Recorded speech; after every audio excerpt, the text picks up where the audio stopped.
89 doctors day special కుటుంబ సభ్యుల medicine పై 50% తగ్గింపు, డాక్టర్ కన్సల్టేషన్ ఉచితం, డైట్ మరియు ఎక్సర్సైజ్ చార్ట్, ఇమ్యూనిటీ బూస్టర్ మరియు ఫ్రీ కౌన్సిలింగ్, అన్ని రకాల అనారోగ్య సమస్యలకు 89 తో పరిష్కారం.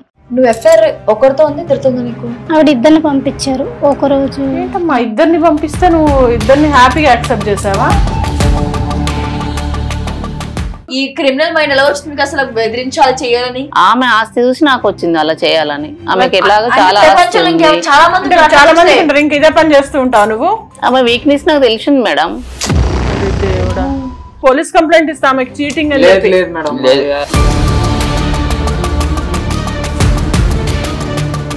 నువ్వు అసలు మాట్లాడపా, నీకు అసలు రైట్ కూడా లేదు.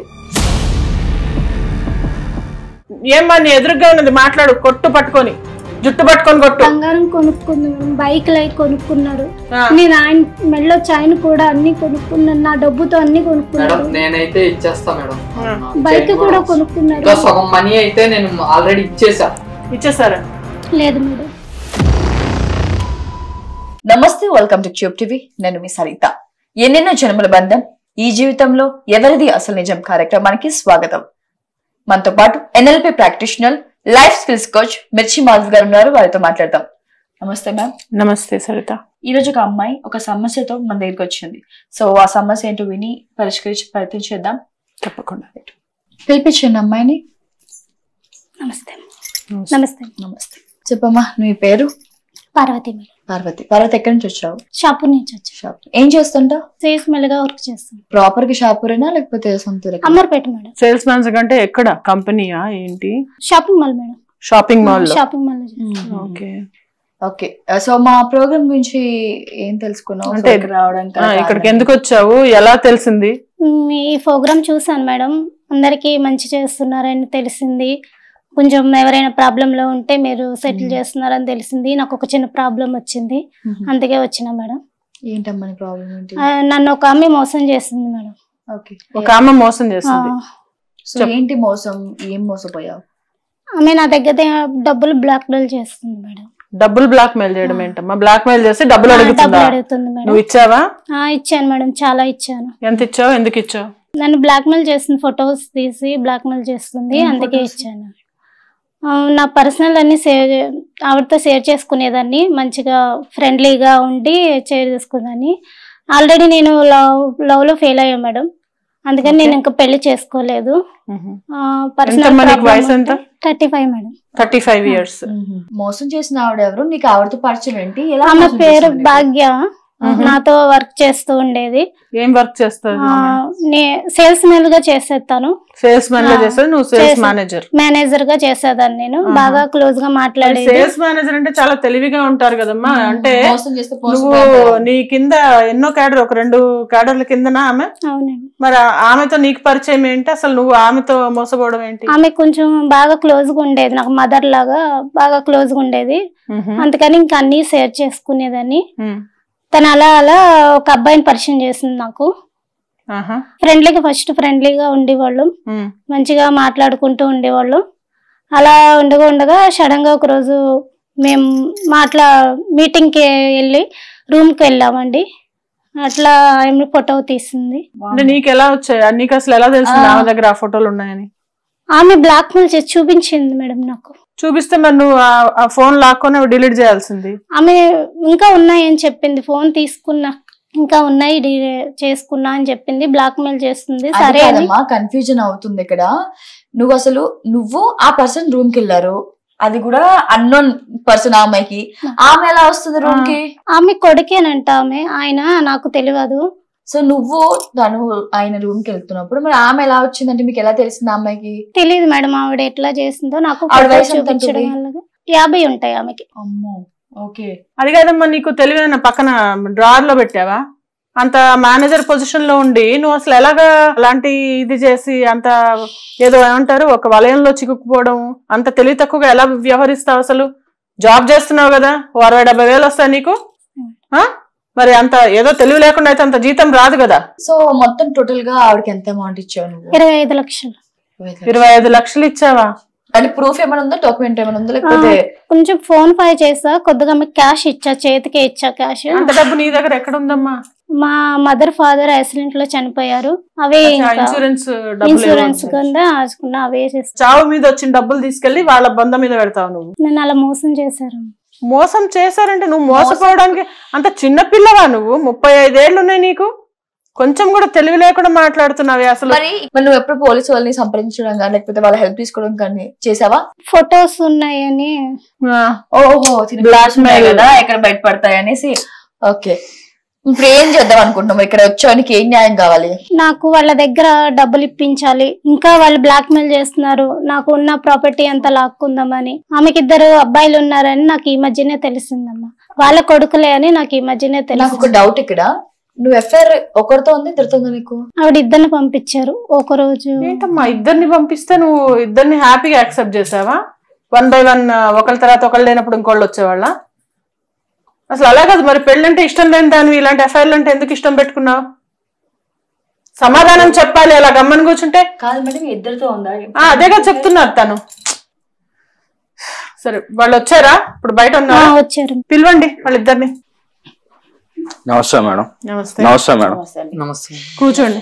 వీళ్ళిద్దరేనా? చెప్పమ్మా, నీ పేరేంటి? నా పేరు పవన్ మేడం. నీ పేరు? రోహిత్ మేడం. ఆమె తెలుసా? తెలుసు మేడం. ఎవరు?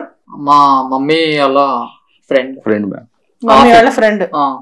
మీకెలా తెలుసు? మీకేంటి పరిచయం? మాకు ఒక రోజు ఆమె వాట్సాప్ నుండి నాకు హాయ్ అని ఇచ్చింది మేడం. అది మా మమ్మీ చేసింది. ఇంటికి వచ్చి మా మమ్మీ, రే తన దగ్గర మనీ బాగుంటది, కొంచెం కోఆపరేటివ్ అంటే హాయ్ అని పెట్టినప్పుడల్లా హాయ్ అని పెట్టు, తనకనే చాట్ చేయి, ఇంట్రెస్ట్ ఉన్నా లేకపోయినా నువ్వే చెయ్యి అని చెప్పింది. అయితే నేను ఒక 1 వీక్ అలానే చేసి మాట్లాడి తనతో కలిసామని ఫిజికల్ గా. నీ వయసు ఏంటి? నువ్వు కలిసి నీకు ఎంత వయసు? నా ఏజ్ 23 మేడం. 23. ఎంత తెలుసా? 35. కనీసం ఒక సంబంధం పెట్టుకున్న ఏజ్ అన్నా మైండ్ లో ఉండాలి కదా బాబు. అది కూడా డబ్బులకి. మీ అమ్మ కోఆపరేట్ చేయమని కోఆపరేట్ చేస్తావు, మీ అమ్మ ఇంకో 10 మందిని కోఆపరేట్ చేయమని కోఆపరేట్ చేస్తావా? సస్తావు రోగం వచ్చి. మనుషులు రోజు రోజుకి ఎలా తయారవుతున్నారంటే ఈ అక్రమ సంబంధాలు ఏదో రోజు మంచి హ్యాబిట్ లాగా అలవాటు చేసుకుంటున్నారు. నువ్వేందయ్యా? నువ్వు కూడా వెళ్ళావా డబ్బులకి? అది కాదు, ఇదేంటి అసలు? మీ మదర్, మీ తల్లి దగ్గరుండి దరిద్రం పని, చండాలం పని చేయించడం ఏంటి? లేదు మేడం, నేను ఒక 1 month అయిపోయాక తనకి మెసేజ్ చేసా. అంటే మా అన్నయ్య వెళ్తున్నాడని నాకు తెలిసింది. సో అప్పుడు నేనేం చేశానంటే, వీళ్ళు బాగా మనీ మైండెడ్ అనమాట. ఎవరు? మా మమ్మీ అను మా అన్నయ్య. ఈ సన్నాసోడి వల్లే మీ అన్నయ్య డబ్బులు అలవాటు పడ్డాడు. నువ్వెందుకు వెళ్ళావు మరి? నేను చెప్పాను మేడం, నేను వెళ్ళట్లే ఇంకా అప్పటి నుంచి. మా అన్నయ్య విషము డ్రాప్ అయిన విషయమే, బాటిల్ అనే విషయమే కదా, నువ్వు వెళ్ళకుండా ఉండాల్సింది కదా. ఇప్పుడు ఆయన చెప్పేది శుద్ధ పుసలు మాట్లాడుతున్నావు నువ్వు. అయినా నీకేంటయా? నువ్వు తమ్ముడికి బుద్ధి చెప్పాల్సిన వాడివి. నీకేమైనా మతుండే చేసావా పనులు? డబ్బు పిచ్చా నీకు? నేను కాలు చేతులు తిన్నకుండా సంపాదించుకోవడం తెలీదు. అసలు వీళ్ళ మదర్ని పిలిచి ఉతుకుదాం, సరిపోతుంది. భాగ్యం పిలిపించండి. నమస్తే మేడం. నమస్తే. నమస్తే, కూర్చోండి. వాళ్ళు కూర్చొని చెప్పాలని కూడా అనిపించట్లా. ఏమ్మా, ఏం చేస్తున్నావు నువ్వు? అసలు నువ్వేం చేస్తావు? సేల్స్ మెన్ చేస్తా మేడం. సేల్స్ మెన్ అంటే సేల్స్ పని చేసుకోవాలా? ఇలాంటి దగులుబాజీ పని చేస్తావు నువ్వు? ఎంత వయసు నీకు? 50 ఏళ్ళు. మనిషివా గాడిదవా నువ్వు? నేనేం చేశాను మేడం? ఆమెనే చూడాలని చెప్పింది. ఒకరు కావాలి. ఏం చూడాలని? చూస్తా అంటే నువ్వు అదే పనా? నువ్వు అదే పని చేసుకో, బయటకు వెళ్ళి. కాదండి భాగ్య గారు, ఆమె చూడమంది. అవునా, ఆమెకు ఒక తోడు కావాలా, ఒక నీడ కావాలా ఆ వయసు ఆవిడకి. అయితే నువ్వేం చేయాలా? చక్కటి ఒక అబ్బాయిని లేకపోతే నీ అబ్బాయిని ఒక కాపురం పెళ్లి చేయడం లాంటి సంబంధాలు క్రియేట్ చేయాలా. అక్రమ సంబంధం క్రియేట్ చేసి అది ఒక్కటి కాకుండా ఇద్దరు మళ్ళీ డబ్బుకా? సిగ్గుందమ్మా మీకు అసలు? మీ 20 లక్షలు తీసుకున్నావంట, ఇంకా ఫోన్లు బెదిరిస్తున్నావంట. అసలు ఏం చేస్తున్నావు అమ్మా? ఈ క్రిమినల్ మైండ్ ఎలా వచ్చింది మీకు అసలు బెదిరించాలి చేయాలని? ఆమె ఆస్తి చూసి వచ్చింది మేడం. ఆమెనే కదా చెప్పింది నాకు. నీ ఆస్తి చూసి వచ్చిందా? ఆమె ఆస్తి చూసి నాకు వచ్చింది అలా చేయాలని. ఆమెకి ఎలాగో చాలా చాలా మంది ఉంటారు. ఇంక ఇదే పని చేస్తూ ఉంటావు నువ్వు? ఆమె వీక్నెస్ నాకు తెలిసింది మేడం. ఇంత మాట్లాడుతున్నావు, పడుకు పెడతావు ఇంకో పక్కన. వాళ్ళకి వాళ్ళ లైఫ్ స్పాయిల్ చేస్తున్నావు. ఇదేనా తల్లిగా చేసేది నువ్వు? ఆమె అడిగిందని నేను కూడా అలా చేశాను మేడం. నాది కూడా తప్పే. ఇప్పుడైతే నీ తప్పని ఇప్పుడు ఏదో చిన్నగా చెప్పడం కాదమ్మా. వాళ్ళిద్దరు ఇప్పుడు రేపు పొద్దున చదువుకోవాలి, ఉద్యోగాలు చేయాలి, పెళ్లి చేసుకోవాలి. ఇంత చిన్న వయసులో వాళ్ళని అలాగా నువ్వు ఎక్స్పోజ్ చేస్తే వాళ్ళకి ఎలా ఉంటుంది? వాళ్ళకి బుద్ధి చెప్పాలి, వాళ్ళకి ఒక మార్గం చూపించాల్సిన తల్లి అలా చేస్తే ఇంకెక్కడికి పోతారు వాళ్ళు? అది ఒక కొడుకు చేస్తుంటే సరిపోక ఇంకో కొడుకుని వెళ్ళేస్తావు. వాడు సరిగ్గా కోఆపరేట్ చేయట్లేదు, ఇంకొక అబ్బాయిని పంపిస్తావా నువ్వు? అది ఒక అమ్మ నాన్న చనిపోయిన నీ కడుపునే పుట్టారా పెంచుకొచ్చారు, ఎక్కడ ఎత్తుకొచ్చేవాళ్ళు? కడుపులో పుట్టారు మేడం. అది కూడా డౌట్ అనిపిస్తుంది నాకు. లేదు మేడం, నా కడుపులోనే పుట్టారు ఇద్దరు. మమ్మీ నేను ఇలాంటివి వస్తాయి అని చెప్పా కదా నీకు ముందే, ఇలాంటి సిచ్యువేషన్ వస్తుందని నాకు తెలుసు, అందుకే నీకు చెప్పకుండా వినలేదు, మీరు కొని తెచ్చుకున్నారు. ఇప్పుడు నేను ఖచ్చితంగా ఇదేం చేస్తా అంటే పోలీస్ కంప్లైంట్ ఇస్తా, ఆమెకి చీటింగ్ అని చెప్పి. పోలీస్ కంప్లైంట్ ఖచ్చితంగా ఇస్తా. లేదంటే చేసే ముందుకు ఉండాలి ఇవన్నీ ఆలోచన. నువ్వు అసలు మాట్లాడతావా? నీకు అసలు రైట్ కూడా లేదు.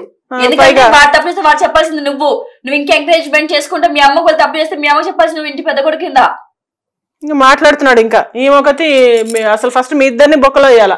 కనీసం ఆ పిల్లాడన్నా కాస్త రిమోర్స్ చూపిస్తున్నాడు. ఇలా జరిగింది మేడం, ఇలా నాకు ఇష్టం లేదు మేడం అని తోసావు నువ్వు. ఆ చిన్న పిల్లాడు 23 ఏళ్ల పిల్లాడు, ఎంత భవిష్యత్తు బ్రైట్ ఫ్యూచర్ ఉన్న పిల్లాడు. అంటే ఇలాంటివి కూడా ఉంటాయా ప్రపంచంలో? పెట్టుకుంటారా అనిపిస్తుంది. అదే కదా ఈ ప్రోగ్రామ్ స్టార్ట్ చేసినప్పటి నుంచి అసలు ఉన్నవన్నీ ఇచ్చుకొని ఇప్పుడు ఏం చేయాలో అర్థం కాక కూర్చొని అమ్మా నాన్న లేనప్పుడు మీరు ఒక అమ్మగా ఉండాలా. అంతేగాని ఇప్పుడున్న సొసైటీలో జరుగుతున్న అన్యాయాల్లో ఇలాంటి వాళ్ళని మనం కాపాడుకోవాలా. ఇలాంటి పోయి అవసరాలకి ఏవో డబ్బు ఉండడు అని చెప్పి అలా వెళ్ళేస్తారా? ఇంకా అసలు ఆవిడ జీవితాంతం ఎవరిని నమ్మకుండా తయారవుతుంది. ఫస్ట్ నాకు కూడా బాగానే ఉన్నది మేడం, కాకపోతే డబ్బు అమ్మా ఇంకా ఏం సంపాదించుకుంటున్నావు నువ్వు ఇంకేం సంపాదించుకుంటావని? ఏజ్ పెద్దగా నువ్వు ఉండి ఆగిపోయాం కానీ నిన్ను చూస్తే నాకు కంపరం పుడుతుంది. అసలు ఏం చేద్దాం మేడం ఈ కేసుని? మరి ఈ కేసుని అంతే చెప్తున్నా కదా, నువ్వేం చేస్తావు ఆ డబ్బుతో మాకు సంబంధం లేదు. ఏమ్మా నీ ఎదురుగా ఉన్నది మాట్లాడు, కొట్టు పట్టుకొని జుట్టు పట్టుకొని కొట్టు. బంగారం కొనుక్కుంది మేడం, బైక్ లై కొనుక్కున్నారు. నేను ఆయన మెడలో చైన్ కూడా అన్ని కొనుక్కున్నాను, నా డబ్బుతో అన్ని కొనుక్కున్నాను. నేనైతే ఇచ్చేస్తా మేడం, బైక్ కూడా కొనుక్కున్నారు. సగం మనీ అయితే నేను ఆల్రెడీ ఇచ్చేసారా? లేదు మేడం. నువ్వు ఎవరికి ఇచ్చావు డబ్బులు? ఆమెకి ఇవ్వలేదా? ఆమెకి సగం, మా అన్నయ్యకి అర్జెంట్ అయితే మా అన్నకి ఇచ్చేసా. మా అన్నకి యాక్సిడెంట్ అయితే మేడం నేను కూడా ఇచ్చేస్తా మేడం, నాకు కూడా. ఆమెకి ఇప్పుడు వాళ్ళ దగ్గర ఉందా వీళ్ళ దగ్గర ఉందా మాకు సంబంధం లేదు. నువ్వు తీసుకున్న డబ్బులు కాకుండా ఇంకా నువ్వు ఒక 2 లక్షలు ఎక్స్ట్రా ఇవ్వు అమ్మాయికి, అర్థమైందా? ఇస్తాం మేడం. ఇవ్వకపోతే జైల్లో నీకు బయటకు రాకుండా సెక్షన్స్ వేసి లోపలేస్తాం. ఏమనుకుంటున్నావు? ఎలా ఇస్తావు? ఒక నెల రోజులు టైం ఇవ్వండి మేడం, ఎట్లా అప్పు చేశాను. ఒక నెల రోజులు టైం 20 లక్షలు చేయగలుగుతావు. ఎట్లనో కష్టపడతాం మా కొడుకులు మేము కలిసి. ఏంటి ఇదే కష్టమా? లేదు మేడం. మరి ఇప్పుడు ఆమె ఇచ్చిన డబ్బులన్నీ మేము ఆస్తులు కొనుక్కున్నాం మేడం, అవి అమ్మేసి మళ్ళీ ఆమె నెల రోజుల్లో నువ్వు మన టీం కి ఒక బాండ్ పేపర్ మీద రాసి నువ్వు సంతకం పెట్టి అడ్వాన్స్ చెక్లు, బ్లాంక్ చెక్లు రాసి పెట్టి వెళ్ళు. అది కనుక బౌన్స్ అయింది అనుకో నెల రోజుల తర్వాత మళ్ళా ముగ్గురు జైల్లోకి వెళ్తారు. లేదు మేడం, చేస్తాం మేము.